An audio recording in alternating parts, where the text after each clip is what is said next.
Atlanta didn't just give us a wild race, it changed the vibe of the season.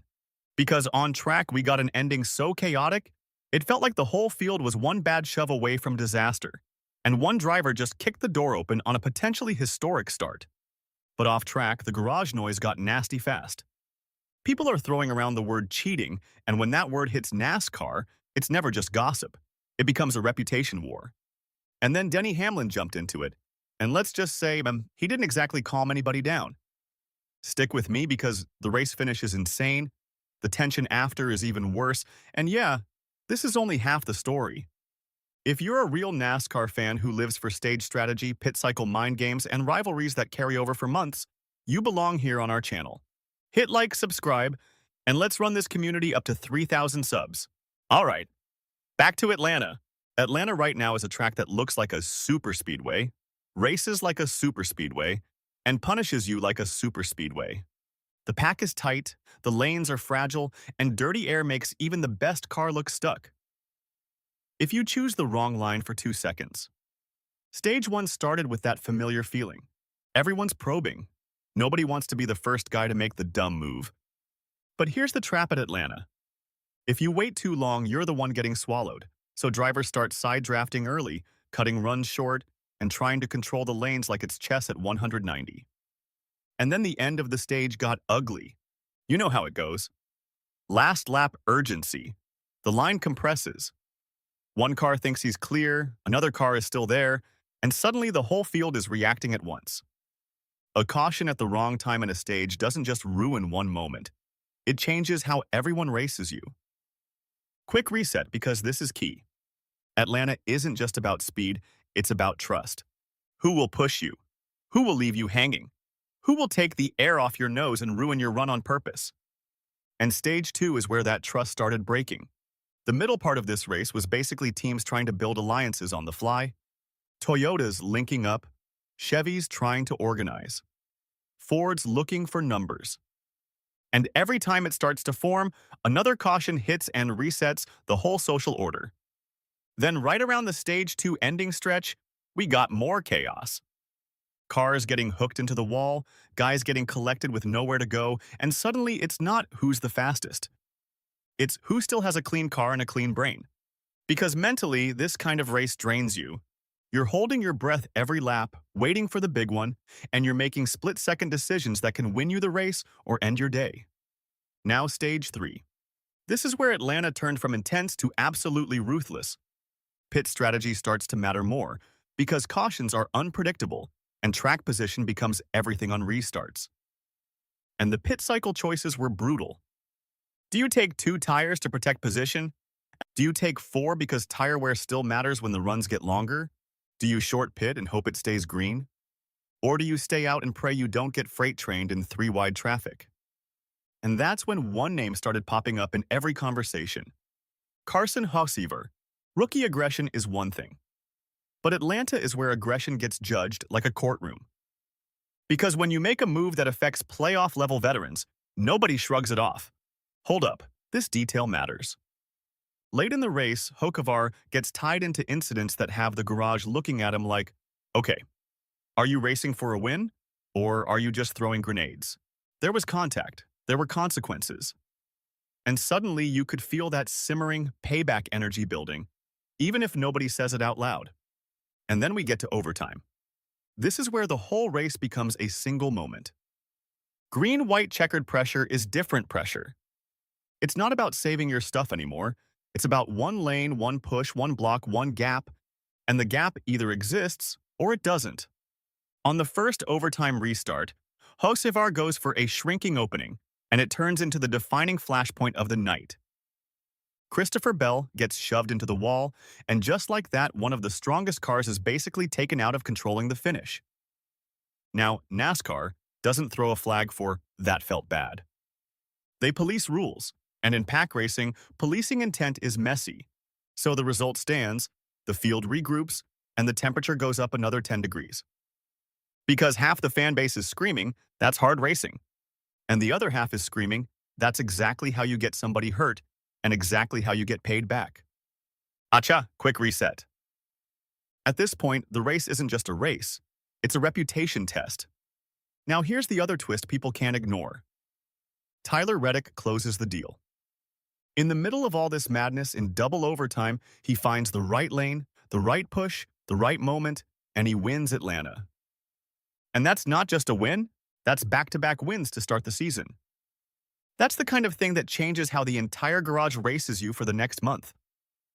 Because now you're not a contender.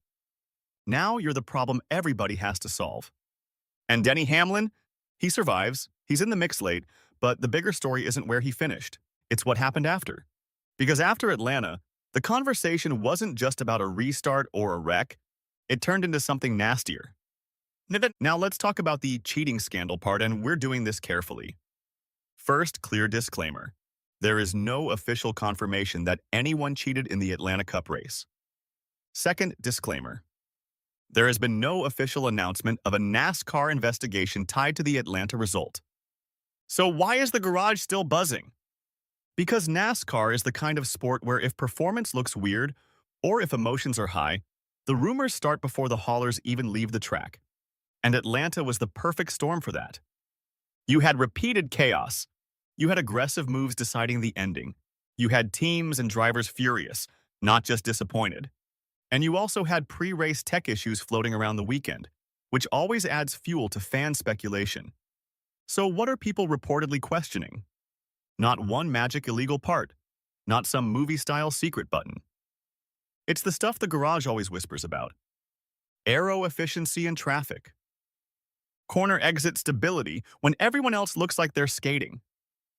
How a car holds a lane in dirty air without looking nervous. Whether tire wear seems too forgiving compared to the rest of the field. And sometimes it's not even about cheating.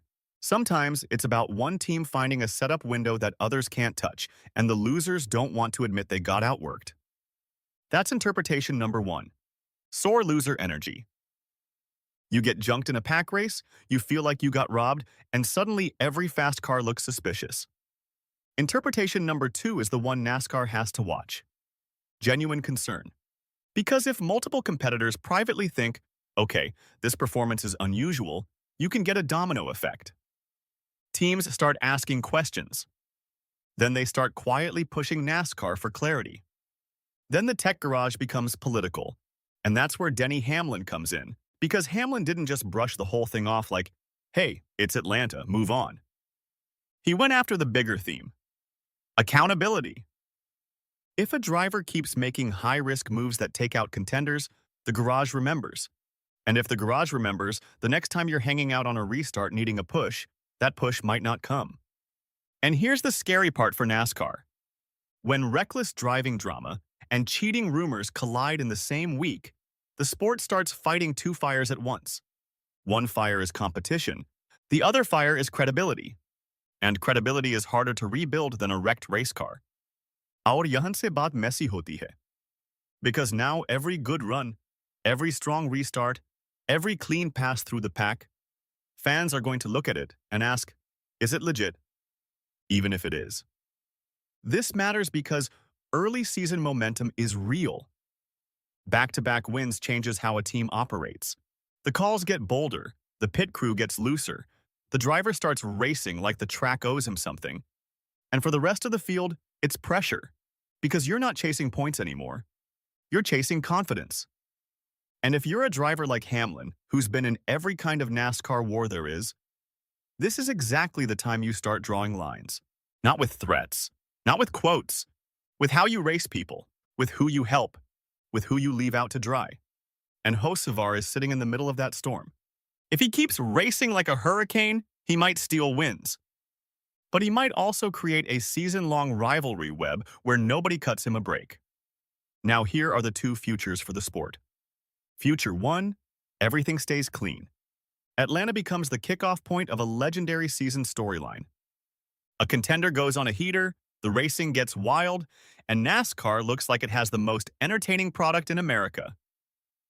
Future 2, the controversy grows.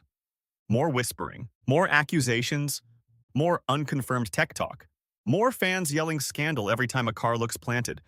And if NASCAR has to step in with new tech clarifications or stricter inspection focus, it becomes the technical storyline of the year.